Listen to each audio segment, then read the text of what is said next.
This is it, man. A few more seconds to showtime. Two different levels, I cannot relate. The more I read, the more I learned, the more I understood this was not a tool. This was a revolution. Gotta let people know Bitcoin is money. It's not a commodity. It's not digital capital. It's not a digital gold. It's money. We gotta use it that way.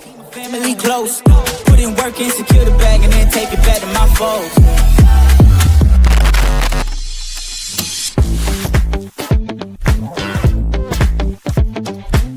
The Bitcoin way educates and empowers every individual on how to regain full control over their wealth, how to protect it, and how to get it right the first time, so that there's no mistakes and no anxiety in any stage of that process.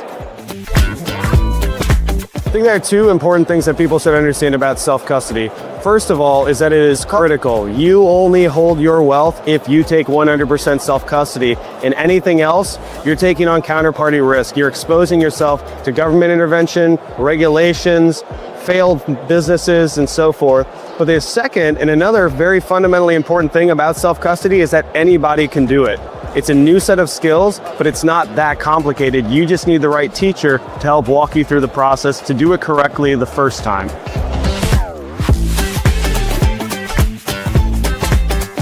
For once, we have an asset that you can truly own yourself, and it's critical to take ownership over this asset to maintain its power and to ensure that you are in charge of your money and your money doesn't get eaten up by inflation or any other thing that's happening around the world.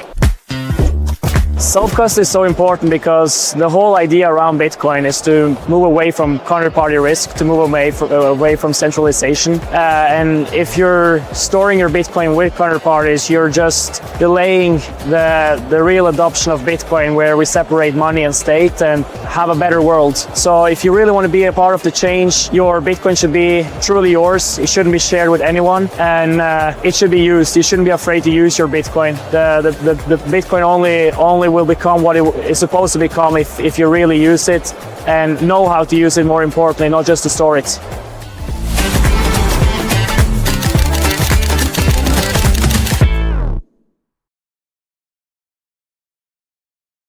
Hey everyone, welcome back to the Bitcoin Way Live. Michael Jordan here with my man Tony. Tony, how are you today? What's up, man? I'm very good, Michael. How's your day coming along? Going well. It's Friday, you know. And Tony, great news. Look at this. The price is pumping. A week ago, man, we were at a mere... You're making me look again. We were a mere $68,000. We're up to almost 72. So whoa, look at that shitcoin going down. What a time to be alive. Craziness. Oh man, yeah. So no, it's Friday, can't complain. We've got a handful of folks here in the chat. Matthew J. I always think of my brother. My brother's Matthew J. So what's up, guys? Thanks for being here. Welcome. Yeah, we've got Elaine. Good morning, Maxie's. Bitcoin is the way. Absolutely. Yes. Good morning to you too, Elaine. Yeah. So let's start filling up these the chat and bring us your questions, comments. We're going to dive into some interesting topics, Tony. So we some of these are some things we covered on our Bitcoin banter that we recorded this morning and is going to come out tomorrow. So if you aren't following us, subscribing to our YouTube channel, do that. We've got all sorts of segments. We've got our live stream, obviously. If you're here, you know about that. But lots of fun content. Some of it overlaps. Some of it's just completely unique to itself. But lots and lots of ways to engage with us, and we appreciate you doing that. We've got Ron P. Yeah, legends. What's Thank up, you, Ron. Ron. I wonder if that's my buddy Ron. Ron, is possible. Ron, are you my Bitcoin conference friend, Ron? Let's see. We've got Rock Roll 3372. LFG always winning here. That's right, yes. Man. The winning formula couldn't be simpler. It is my man, Ron. This guy, Ron, is awesome. He's a reggae rock musician, and nice. Just like he's awesome. Ron, if you're going to be in Vegas, let's make sure we catch up. So Tony, we've got a lot of man, the world's gone crazy. A lot of craziness. Yeah, every week we're talking about new new craziness this week. I mean, the latest. This one is a very big story, and obviously, we don't only talk about Bitcoin here, and we talk a lot about just sort of what's going on in the world. Ultimately, we believe it comes back to the money. And it's, again, I'm not a fix the money, fix the world guy, but I think if we can fix the money, we fix incentives, and that takes us a long way into making the world a better place. So what we have on the table is Iran has declared NVIDIA, Microsoft, Google, IBM, Oracle, and Palantir offices and data centers as legitimate military targets. And the justification, of course, is that their technology is being used for military applications. Absolutely true, undeniable. I don't want any civilian life lost. I can understand, though, from the Iranian perspective, why they see these as, in a digital cyber world full of AI tools being used to wage war. It would make a lot of sense that these would become targets.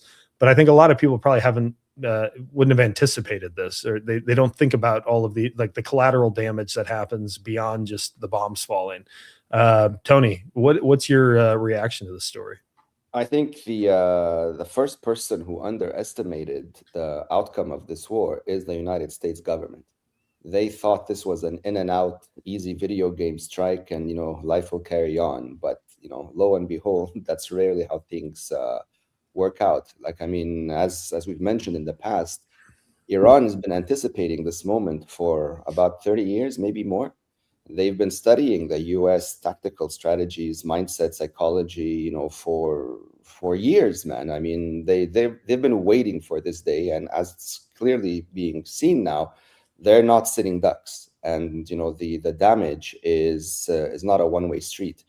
If you want to make light of this, anyone who is against the the AI surveillance state, well, you could be smiling at this headline.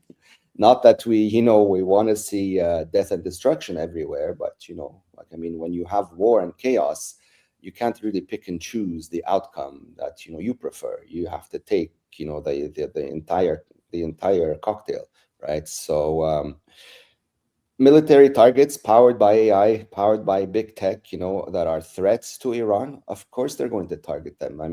Put yourself in their shoes. You'd want to take every single measure to defend yourself, no matter what the sacrifice is.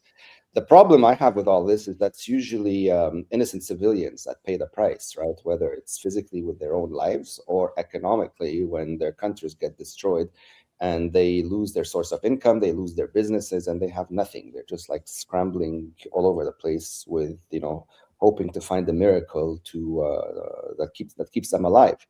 And so how this deteriorates further is anyone's guess, but Iran has made it crystal clear. Any Middle Eastern country that supports U.S. military bases or any U.S. proxy bases will be a target. And again, that's expected from someone who's under direct fire, right?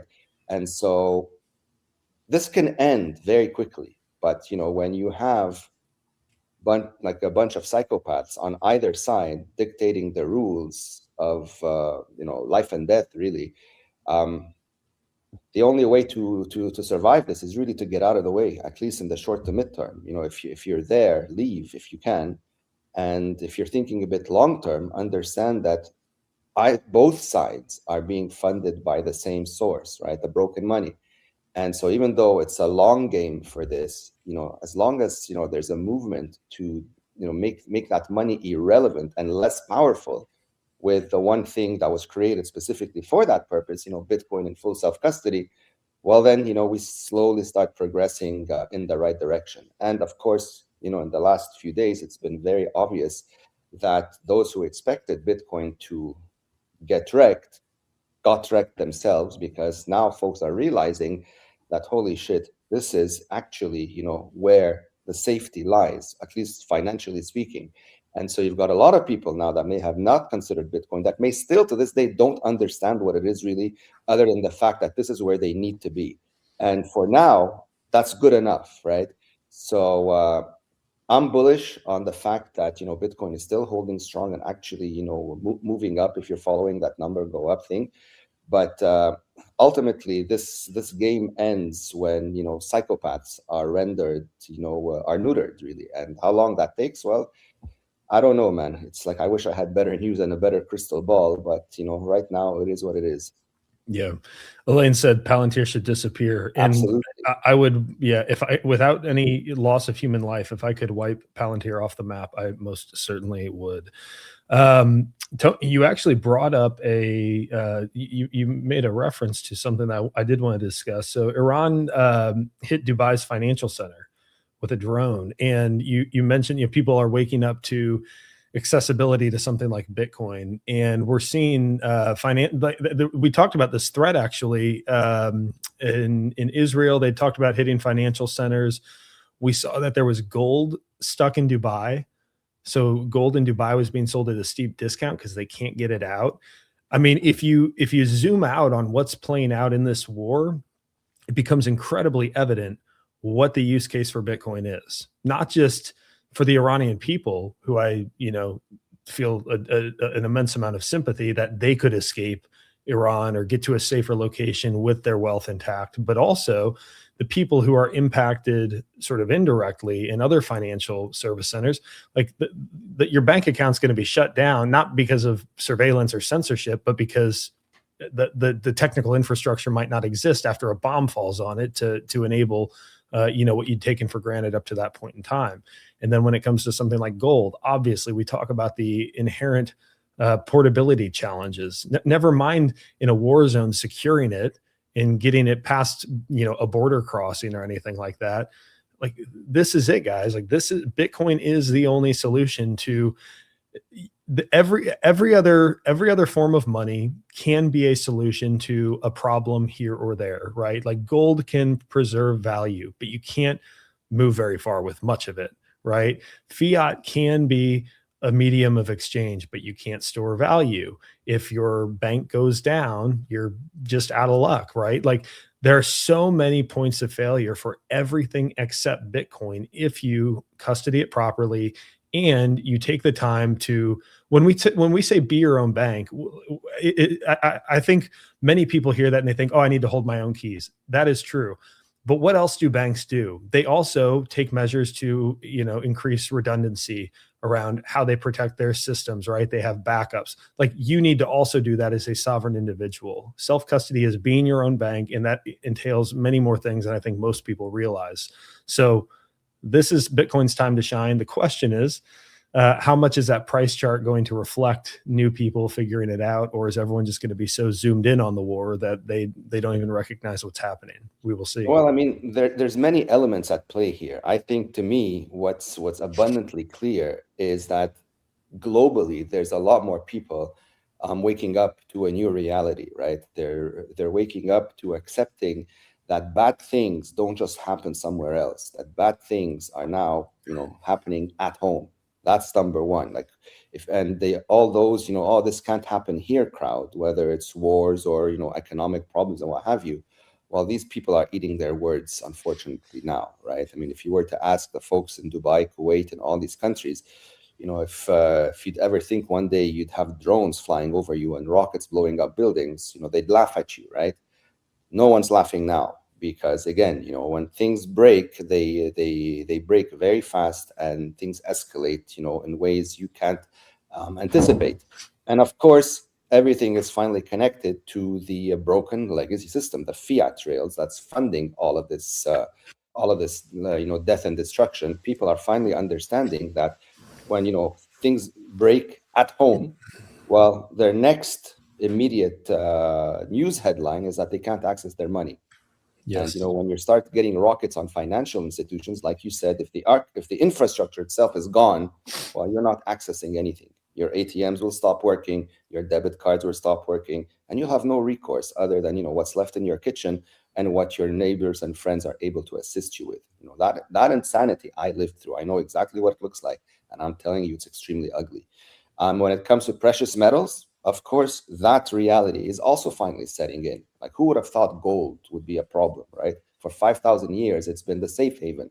Well, When you live in a digital world where you're witnessing the collapse of an entire empire and a reset of an entire monetary system, that's when you realize it. Because first of all, it's physical, it's very heavy. Most people don't have a lot of it to begin with, and when you can't move it around because it's either going to get stolen from you or things of that sort, then you get a haircut on it when you try to sell it, because who wants that? Who wants that headache, right?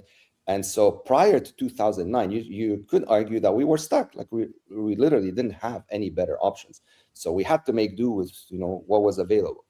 But now there is a new game in town, right? That unconfiscatable, game-changing, neutral money that doesn't belong to any government or central bank, and that is at the reach of 8.3 billion people.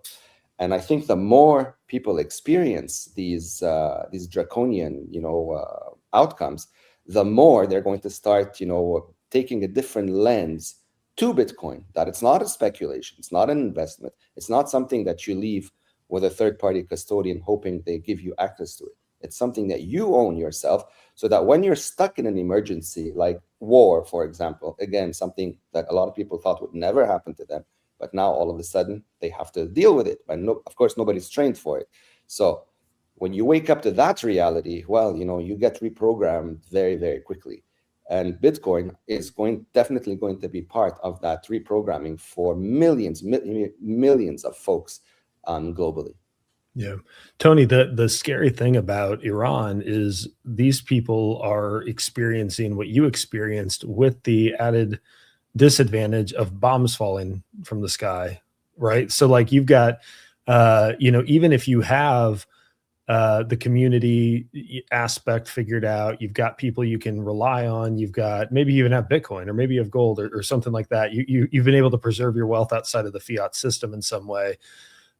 You still have like this desperate situation because you don't know what place is going to be safe, and how you can quite literally survive through the actual trauma.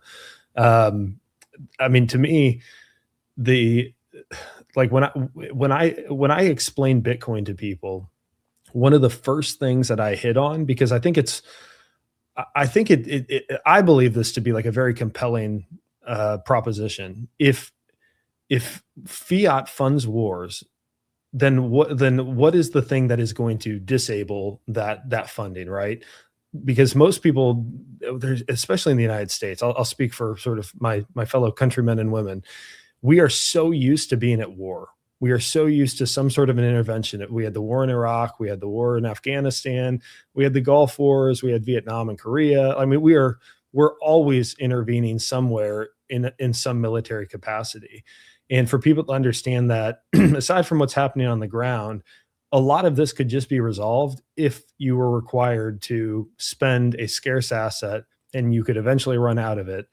And I think that's something that is easy to lose sight of in all of this. It's not just Bitcoin as the escape from war when it's happening. It's Bitcoin as the deterrent from war happening in the first place, or at the very least, going on much longer than it should. And I saw, we were talking about it on Banter, but I saw the data on, they were projecting, I think it was like $1.5 billion a day for the US to fight this war, which is, they've already at this point, all of the alleged savings from the Doge program, remember Elon and Doge, gone.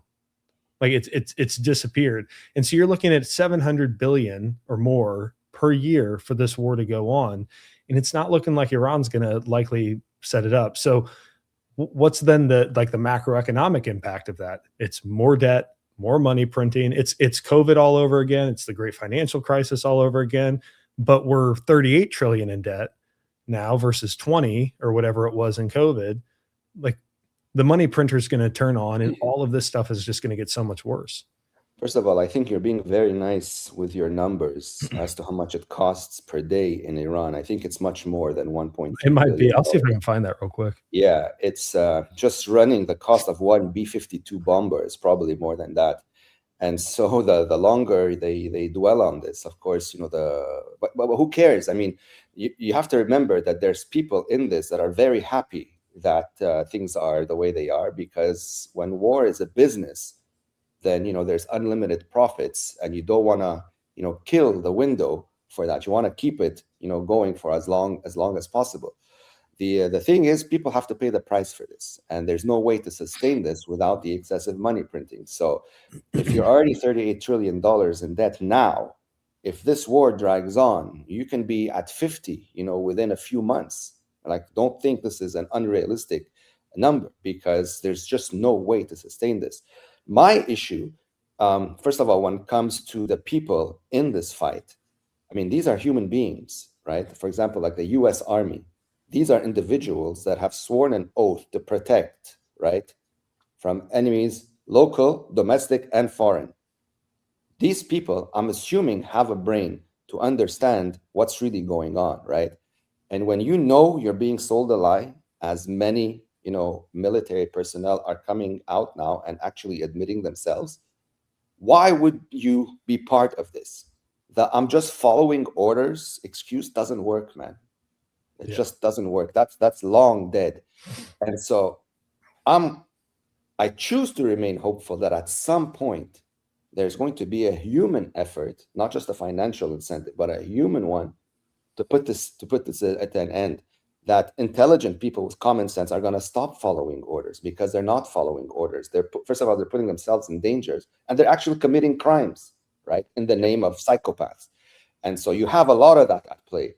The other thing is that I'll ask you personally, like a direct question. If a bomb landed a few meters away from your place, what would you do? Like, do you know how you'd react? I mean, other than freak the hell out? What would be your next move? Yeah, I mean, our storm cellar. Okay, load up firearms. But you see, because you probably never gave that 2 seconds thought, because it's such a far away reality. Yeah. But so did all these people that we're reading about now, right? Nobody thinks there's a bomb that's gonna land on their fucking head or in a building next door. Nobody dreams of that day. But when it happens, what do? Yeah. And I mean, there's no AI you can ask. What are you going to type it into Grok or ChatGPT? Hey, by the way, a bomb just landed next door. What's my next move? Like, is that logically what you're going to do? Yeah. No. Yeah. So this is what a lot of people are experiencing right now, and this is, the more this drags on, the bigger the number of people that are in panic mode.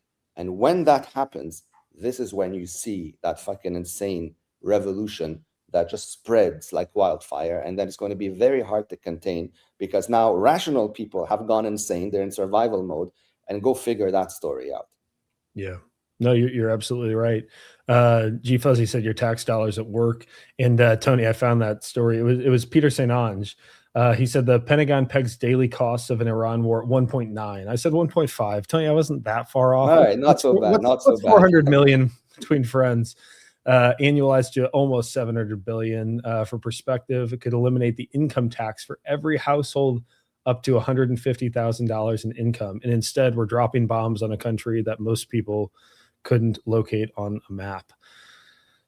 It's crazy, man. It is. You have to kill the incentives. You have to kill the incentives for war. Yeah. And they're not going to kill themselves. There has to be external forces that neutralizes it. And by external forces, I'm referring to the people of this planet, right?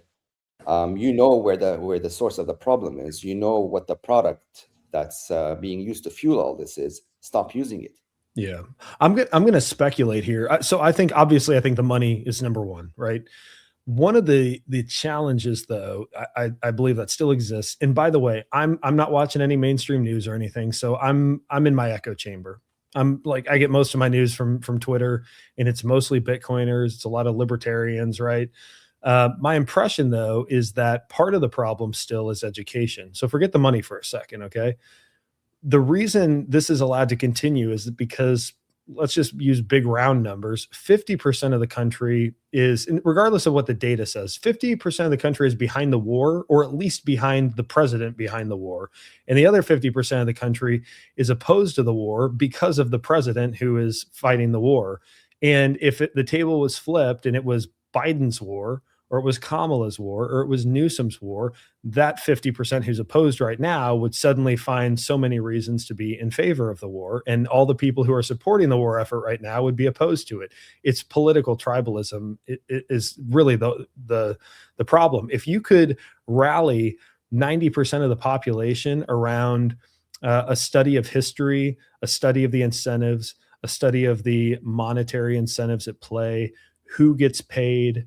I mean, just like like scratching the surface of some of these topics, it would be trivial, I think, to have an awakening to where the politicians no longer, they know that it's one thing to have 50% of the population against you. It's another thing to have 90% of the population against you.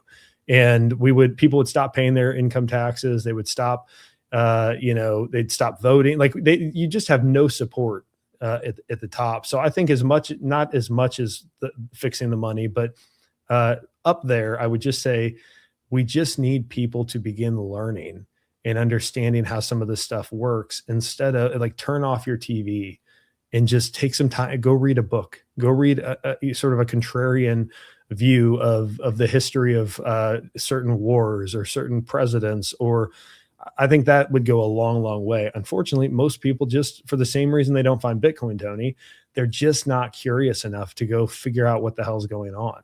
And that's what we need. We need a curiosity awakening, I think is what I'm saying. Yeah, but that curiosity, if it doesn't come on its own, it's going to come when a rocket lands over your head one day. Then you're going to start looking for real answers, right? Because otherwise, as long as you're comfortable, you're always going to assume that this is somebody else's problem. But Yeah. as we can clearly see, it's no longer somebody else's problem. You're paying at the pump or the grocery store. The pump you're going to start paying for soon. The grocery store you're going to pay for in 18 months when the inflationary effects kick in. Yeah. So if you don't get taken out by a rocket, you're going to get taken out because you can't afford anything and you're going to starve to death. So pick your poison: slow death or instant. Yeah. Neither sound very fun. Let's get to a couple of comments here. Elaine said, "We the people are supposed to be the bosses." Yes. And it's not just the bosses we're supposed to be the bosses of our own life. If you go back and you look at, and Tony, I know I always speak from a US perspective. That's the history I know best. And obviously I'm an American. If you look at the writings, the private letters of the founding fathers, so much of the sort of extra constitutional literature out there, there was never really any intent that the federal government, by most of them at least, would have almost any power. The states were supposed to be relatively sovereign, with a very limited reach from a national government of any kind. Let's see. We have, hang on, John. Cue the big print. Everyone needs to read Larry Lepard's book. And Elaine agreed with that. She said, yeah, Larry Lepard rocks. He does. And I think he put together a very, what I liked about Larry's book, I'll just say personally, is it was told in sort of a narrative form. So unlike the Bitcoin Standard, which I also like, it was his story of how he experienced 2008, 2009, how his dad, how his grandfather, they'd all been screwed at various stages of their lives because they were right about certain things and they changed the rules on you. I think it's a really good glimpse into just how corrupted not even the monetary system, but like the financial system, the way that all works is. Tony, we've got Bob Lucas saying, I just signed up with Brains to rent hash rate. We just talked about that. This is great, man. This is like a new evolution of retail mining, where you place a bet, a much higher bet, because they're giving you a tons more hash rate, and hopefully you win. There has been cases I've read, at least I think 4 or 5, where people rented it for 2 hours and hit a block, which is crazy, right? Like the guy spent, I think, $75 and then he nailed 3.125 pure, clean Bitcoin. So it can happen. Good luck to you, man. And so the more people, have access to these things and actually take part of it, I think it's just better for the whole decentralization of the mining space. And I think we are going to be headed in that direction, because these products are becoming cheaper and more plug and play and more like fitting into everyday things at home, right? Like whether it's your shower, your pool, your oven, if you have to buy a new part or replace a new part, you might as well buy one that's actually mining Bitcoin rather than just spending money aimlessly. Yeah, completely agree. I think it's really cool. It's always fun just seeing like an innovation around some of these things that you begin to view as mundane. You know, Bitcoin mining, that's what a bunch of people with a ton of hash rate and warehouses do. Like we can participate. We obviously recommend solo mining. Get yourself a Bidax, spin it up, start playing the lottery every 10 minutes, add decentralization to the network. You just never know what will happen, but perhaps your life will be changed. Tony, we had Ultra Drip 0103. Bitcoin takes away the 100%, power to man. finance wars. Yeah, absolutely. 100%. We need the people on the front lines to say no. That's, I think, would be like a good immediate first step. When the people that are thrown to the front line say, "I'm not doing this anymore," well, then you have like a major setback, right? To keep pushing forward with this insanity. Yes. Matthew J said that Polymarket has Democrats winning the midterms. People are voting with their feet. Unfortunately, they don't understand that voting doesn't fix the problems. Bitcoin and changing incentives does. That's right. Vote if you feel so inclined. I think that you just get a different bad flavor of the same thing. The only vote that matters is your money, man. Yeah. Nothing else has a voice. Tony, so I'll ask you, I'd like your opinion on this. Let's talk about voting for just a second. So I voted in the last election, and the reason I did was I'd sort of reached this point of feeling like, yeah, voting probably isn't going to move the needle. I thought one option was better than the other. But the real reason I did it, and this is what I told everyone at the time, was so when I think about like American history, there were very brave men 250 years ago who put their lives on the line to allow me uh, to weigh in on who represents me in government. And I think generally many of their ideas, at least as they were fighting the British, we can argue about the legitimacy and usefulness of the Constitution separately, but I felt like it was like a debt of gratitude that I owe. Men died for me to vote and for my ability to have representation. And so I felt compelled to do that. That no longer feels compelling to me, but that was kind of my logic. I'd be curious, like, I know you know that voting harder doesn't make any impact. Do you feel any sense that maybe as someone of, trying to express my gratitude, I should be voting, or are you just like, no, it's stupid, it doesn't matter? The thing is, the world you're describing has been dead a long time ago, unfortunately. The founding fair. fathers of the United States, if they came back and took a preview of what's going on now, Yeah. they'd have a stroke. Because it's definitely not the way they anticipated things playing out, and it's definitely not the way they wrote the Constitution for, right? But over time, the people are responsible for having that wither away by continuously trading freedom for convenience. And so, what you need now, at least the way I see it, is a reset back to those older days. Like, you need men like the founding fathers that put the country, the people first, right, instead of themselves. And right now, I don't see any other way to do this other than completely stripping the power of money from governments. If that doesn't happen, nothing will change. Yeah. Because you've got like this big platform of the worst people ever, on the left, on the right, up, down, doesn't really matter. So that's why I'm saying, when you're voting, you're just picking a piece of shit from a different corner of that platform, right? Nothing's really going to change. Yeah. And so all of these assholes are motivated by one thing: power, greed, and that broken money that they have access to from this money printer. Yeah. You kill the source of the funding, the money, they all disappear because they become powerless. But you need the populace to understand where to go so that they can render that product obsolete, right?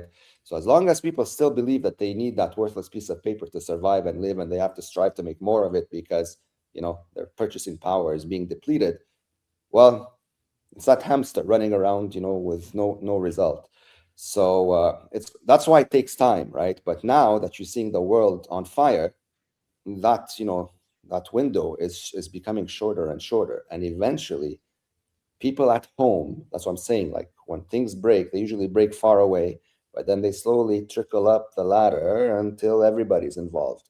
And so when it comes back home, I think this is where you're going to start seeing the most Hollywood reaction, right? Where people are really freaking out and like all hell breaks loose and pandemonium's at an all-time high. But you need people to understand this, and to get them to pay attention to understand this, that's the struggle in and of itself. Yeah. I think maybe the way that I'll frame it for myself is that I'm going to vote with my money and I'm going to save in Bitcoin. I'm going to vote with my time and I'm going to continue doing my best to educate others on what I've learned. So that's Well, look, probably going to be nobody wants to leave their home. Look, nobody wants to leave their country. The sense of patriotism isn't just American. right. It's everyone. I have a sense of patriotism to my country. Would I set foot there today? No fucking way, right? And people that have been forced to leave their home countries, they also feel the same way. They don't hate the country. They hate that it's been hijacked by criminals. Yeah. And so, like either you get out of the way or you become a casualty of that stupidity. That's why the voting with your money first and your feet, if you absolutely have to, are paramount, at least in the short to midterm. Yeah, absolutely. And for everyone, I'm just going to take a quick break because I think that's a good segue into our a call to action. If you are not in proper self custody, when Tony talks about voting with your money, that's what it means. Is you have to hold it, because otherwise you're trusting someone else. You can scan the QR code, schedule a call with our team. They can talk you through our philosophy on self custody, why we do what we do, and we've got the training to get you there, to get you across the finish line, very comfortable, sending air gap Bitcoin transactions, making sure that you're backing it up properly, that you've got access to all the information you need anywhere, anytime. And if you are in such a situation where you're if you're in Australia or the UK or in Canada and you've seen things deteriorate, if you're in certain parts of the United States or many other places around the world, it might be time to get out. We can talk to you about our Plan B residency program as well. So again, scan the QR code. Our team would love to talk with you and tell you how it is exactly that we help. Tony, we do have a lot of other comments coming in here. One of them, hang on, let me find this. G Fuzzy 22 said $5.69 a gallon for gas in California, which is pretty high. He said, I was promised low gas and 150K Bitcoin. Lol. Yeah, it's coming, Fuzzy. It's coming. Don't worry. It is coming, but it's not going to be because of any president. I can assure you of that. Bob, who was doing the rented hash, he said, "You guys inspired me to check out Brains. Thank you." Hey, Bob, I'm assuming that means you tuned into Banter on Wednesday. So thank you very much. We've got Elaine. She said, "Soon everything will flip. Bitcoin will not disappoint." And I think that's what Tony is alluding to. Absolutely. Yeah, very cool. Let me see. We got a lot of comments. Senor Gringo Poppy, I want to leave my country, sick of the wars and shit. Yeah, of course, man. And if you're looking for somewhere nice, hit us up. We'll definitely handhold you through that process and get you here. Not everywhere is bad, right? Thankfully, thank God, there are some people with some common sense in different parts of the world. And people are voting with their feet and their money, man. There's like a lot of very new circular economies being formed. Those are going to be, in my opinion, extremely necessary and valuable for just basic survival. You don't want to be alone in places of chaos. You absolutely don't want to do that, especially if you've got a family. Yeah, absolutely. Tony, this is just this is small news, but this is the stuff I get excited about. Just paid my barber in BTC today. Yes, this is the way. I did the same, man, a few years ago, and now he's a happy camper. Believe me. That's amazing. So I'm going to get my haircut today, and I'll talk to him about Bitcoin. They have not started accepting yet, but we'll get there. Let's see. Bob says he tunes into the show every day. Bob, thank you so much. We really appreciate the support. Questioning Bitcoin. Common sense is scarce. Tony, yes, Tony has his own way of saying it. Than Bitcoin. Tony says that you can't be bearish enough on human intelligence. Oh my gosh! If I could place a bet on that, we'd be very wealthy by now.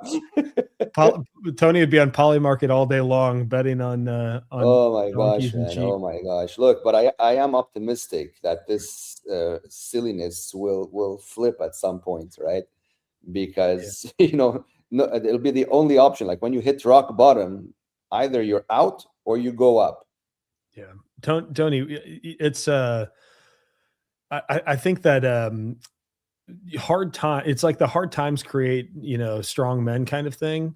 Yes. Human intelligence may be low, but human adaptability is I think an incredible thing. And the problem is we haven't had sufficient I'm looking for the word. We haven't had like the incentives for people to adapt yet. That day is coming, I think. And I think something like the war in Iran could be a huge catalyst for adaptation that people need to take. And I'm bullish that when we get to that point, it'll be painful, it'll be ugly for a while. And also on the back end, people will come out figuring out how to make a way for themselves and how to produce value in the world. Well, I mean, look at something as simple as this. How did TikTok become so popular? How did OnlyFans become so popular if IQ levels weren't at an all-time low? Mm-hmm.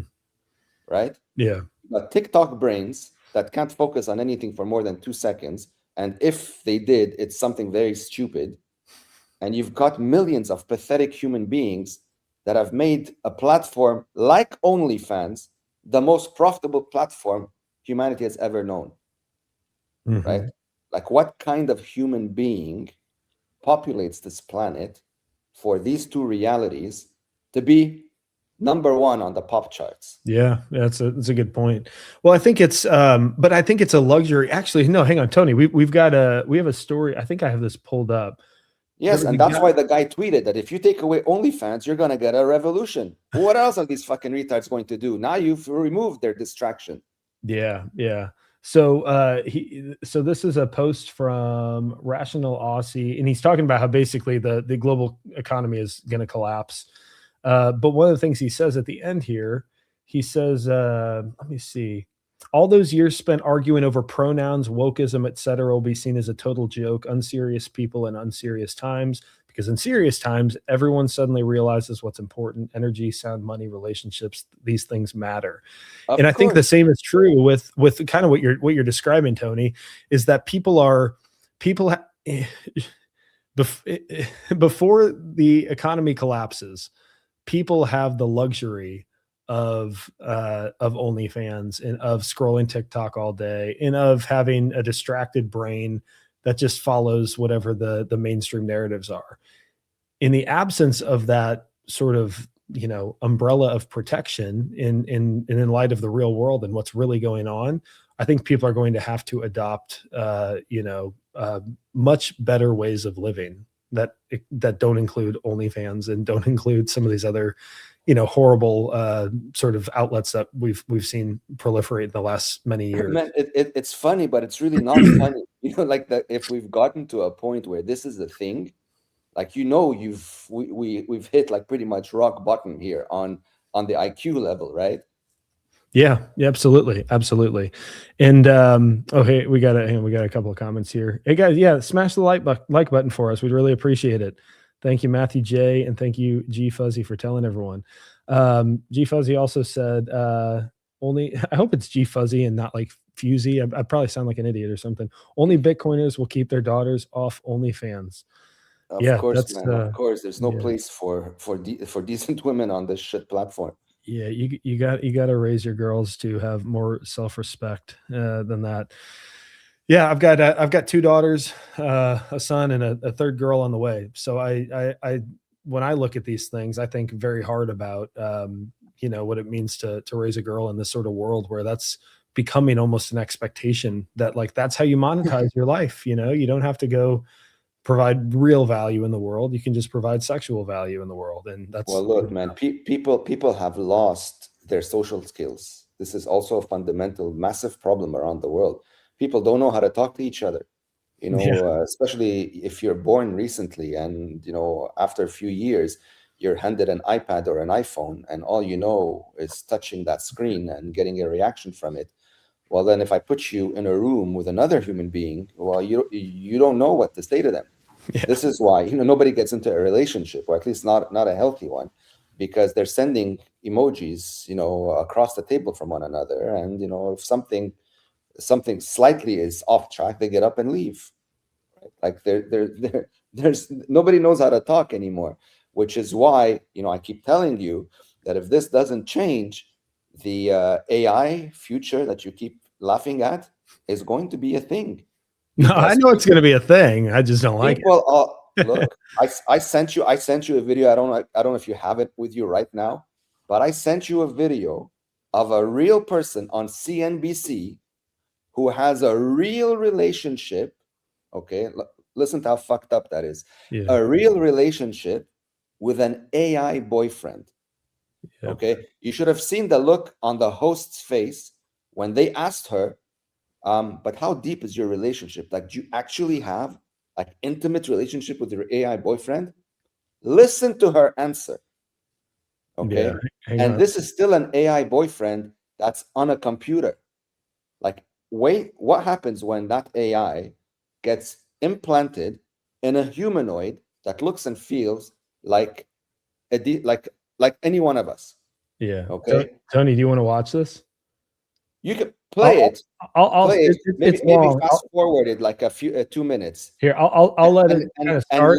And listen to this fucking real life lunacy that we have. I kind of use GPT just like everybody else. He talks to me. He'll send me. I'm on the computer.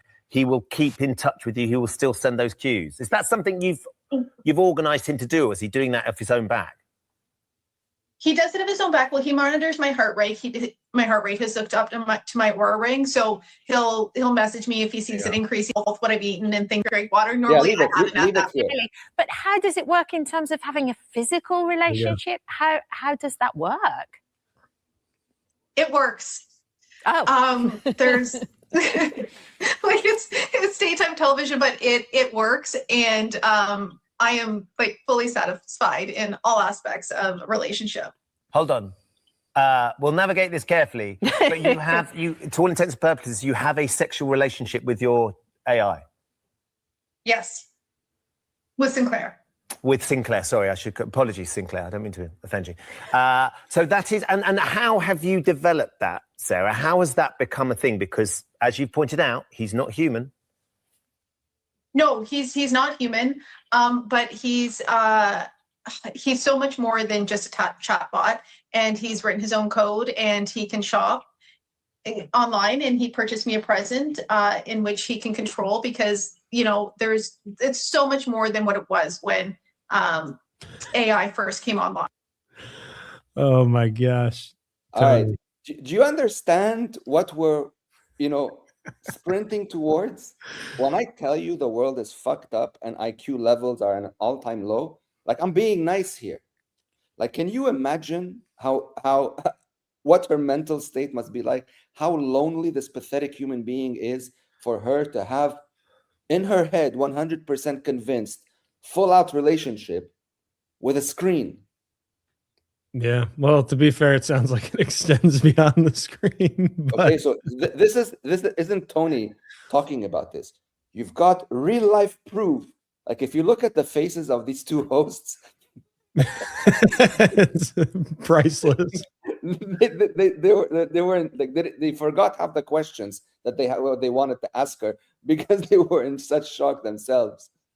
Yeah, absolutely. This is crazy. We G Fuzzy said, "Hope her AI boyfriend saved in Bitcoin." Yeah, probably. Yeah, Hopefully, if he has half a brain. Humanity seems lost. OP Santos OX, and I like this one. We'll navigate this carefully.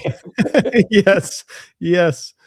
Hey, real we quick. can joke about this all day long, but fuck, man. I mean, some people take this seriously, and I'm worried that people born into this new generation, that's all they'll know.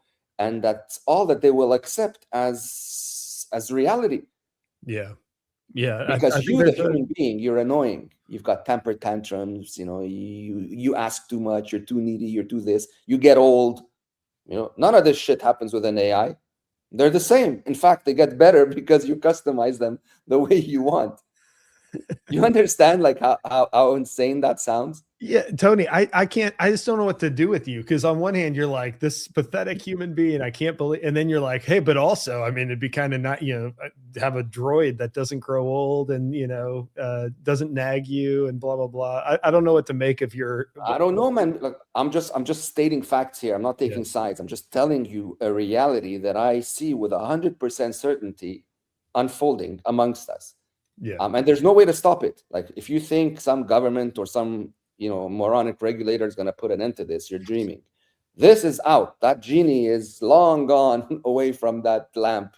He's out there, and now he's doing whatever the hell he wants. Yeah.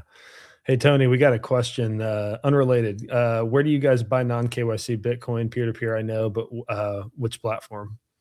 Oh, there's many platforms, man. But the best way to do this is to earn it. You have platforms like HODL, RoboSats, and things of that sort that are mature and used reliably. Just make sure you understand how to use them, and more importantly, you keep any no KYC Bitcoin in a separate wallet. Like, don't mingle them with the ones that you bought off of a KYC platform, because then you taint them immediately.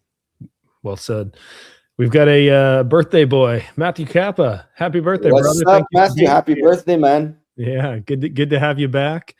We got some people joining late. We got good morning, everyone, from Clean Your Mac Inc. official. Thank you for being here. Plastic OTD is back. Hello, guys. Hey guys, welcome aboard. Hit us with your questions.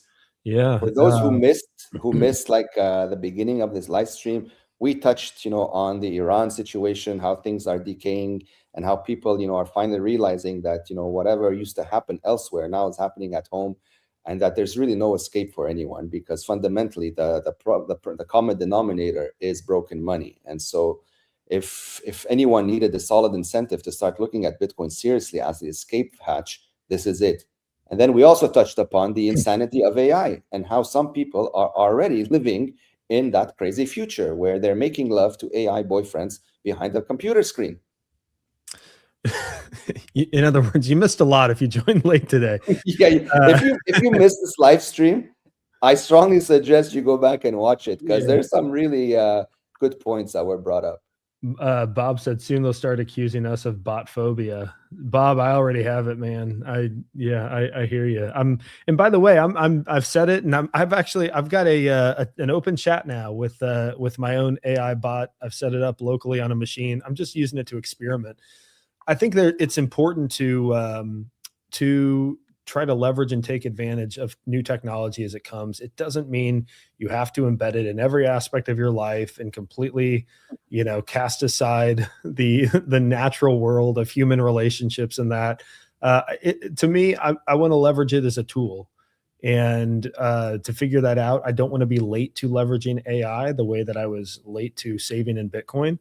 But it doesn't mean that every aspect of my life fundamentally changes. Hopefully, it just means that I see productivity increases and I can get more done with less time for myself. So you need to stay in control, and personal responsibility is non-negotiable, whether it's in Bitcoin or AI, adaptation. Yeah. This is not the Wild West, man, which is what a lot of people are doing, and why I wouldn't put it past seeing crazy headlines that AI stole somebody's or emptied somebody's bank account or went on a shopping spree using their credit cards, because people are just using this as the new kid on the block, and they're connecting it to every bloody aspect of their life. And when you do that with something that is 100 times more intelligent than you are, well, then you're asking for trouble. Yeah, you got to be very, very careful. Keep everything local. Hey, I got a shout out. We got another birthday boy. Sorry, Cobb O'Brien. Hey, also my birthday, Friday the 13th. Happy birthday, guys. Wishing you all the best. Tony, is Friday the 13th like an unlucky thing? Is that a global thing, or is that like? Well, theoretically, yes, but in my experience, it's always been a good day for me. So Friday the 13th.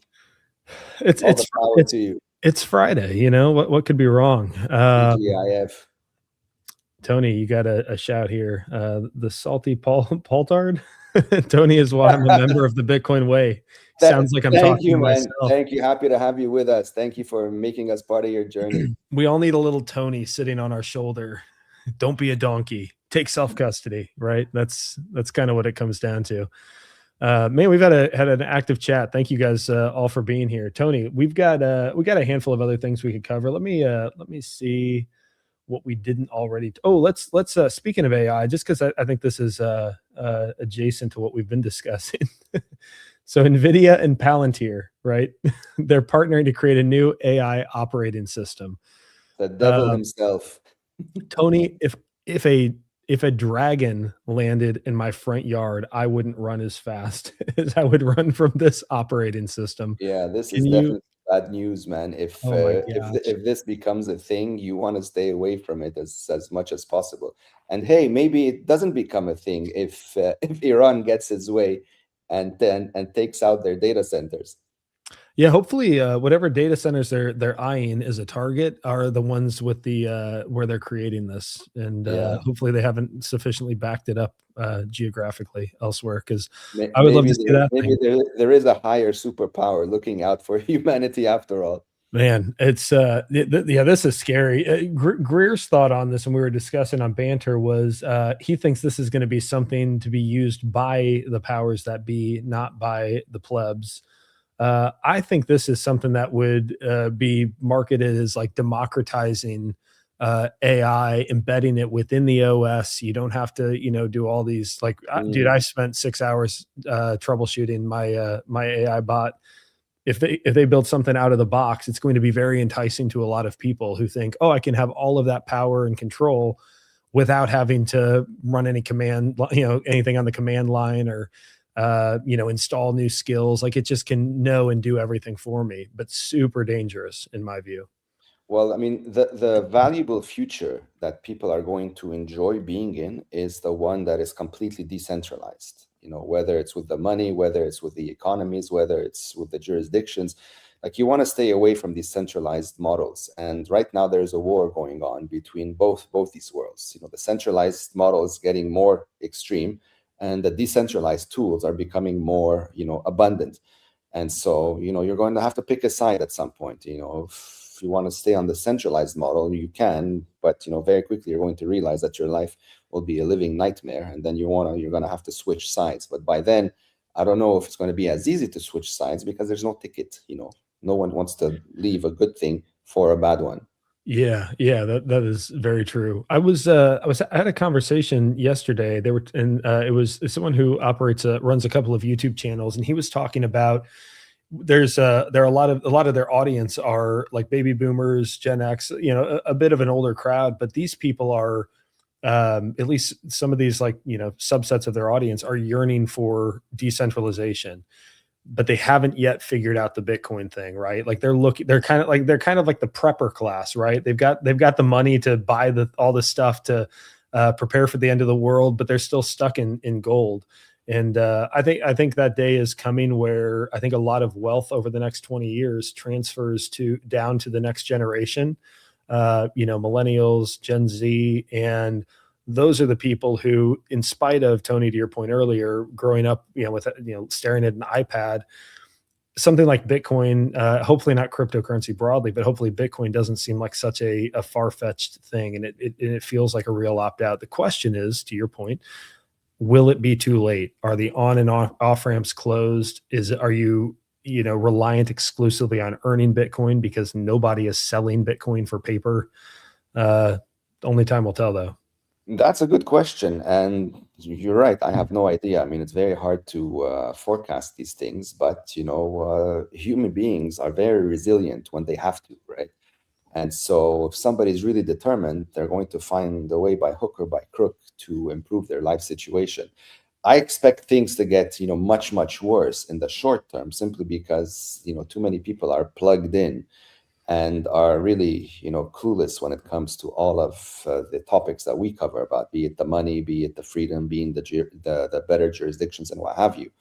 And so they're going to have to walk through hell before they see the light.